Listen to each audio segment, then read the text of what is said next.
Hello ভাই ভাবিরা, welcome to another brand new video. তো আমি এখন কথা বলবো শাকিব খানের আপকামিং সিনেমা বরবাদ নিয়ে।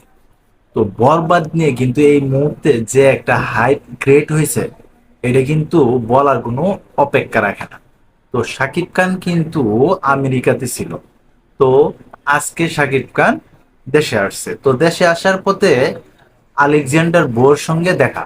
তো তখন তারা দুজন একসাথে সেলফি বন্দি হন। তো ওইখানে শাকিব খানের একটা নতুন লুকে দেখা যাইতেছে, যা এর আগে আমি কখনো দেখি নাই। তার বড় বড় লম্বা লম্বা দাড়ি, ওই রকম একটা লুকে হাজির বাংলাদেশে। তো শাকিব খানের যে আপকামিং সিনেমা বরবাদ, ওই সিনেমার লুকেই কি ওই রকম বড় বড় দাড়ি? ওইটা কিন্তু এখন শাকিবের ভক্তরা অনেকেই চিন্তা করতেছে বা দুয়ে দুয়ে চার মিলানোর চেষ্টা করতেছে।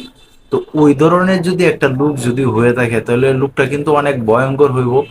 যেমন এরকম লম্বা লম্বা দাড়ি, এটার মতো না, তার চেয়ে একটু ছোট ছোট আমি দাড়ি দেখছিলাম শাকিব খানের বীর সিনেমাতে। তো ওইখানেও কিন্তু শাকিব খানের বেশ সুন্দর লাগছিল। কিন্তু এইটা যে দাড়িটা, ওইটা কিন্তু তারে আরো বেশি সুন্দর লাগতেছে। তো বরবাদ সিনেমাতে যদি এই ধরনের যদি কোনো লুক থাকে, তো আমার মনে হয় যে ভালোই হয়। আর বরবাদ সিনেমা যে কত বড় স্কেলে যে নির্মাণ হইতেছে, ওটা তো আপনারা অলরেডি সবাই জানেন। ওইখানে বি কাস্টিং আছে। তো দেখা যাক শাকিব খানের যে আপকামিং বরবাদ সিনেমা, ওটা কেমন হয়। তো ওইটা তো আগামী মাস থেকেই শুটিং শুরু হবে। আর যত জল্পনা কল্পনা ছিল সব কিছুর অবসান ঘটাইয়া এই সিনেমার নায়িকা হতে যাচ্ছে শাকিব খানের প্রিয়তমা খ্যাত ইদি কাপুর।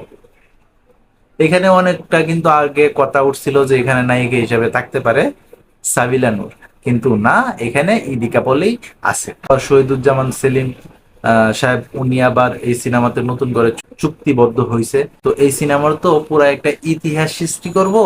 তো দেখা যাক না কি হয়। তো এই ছিল এখনকার মতো ভিডিও। তো সবাই ভালো থাকবে, সুস্থ থাকবে, কাছে মানুষটা ভালো রাখবে। ধন্যবাদ সবাইকে। আল্লাহ হাফিজ।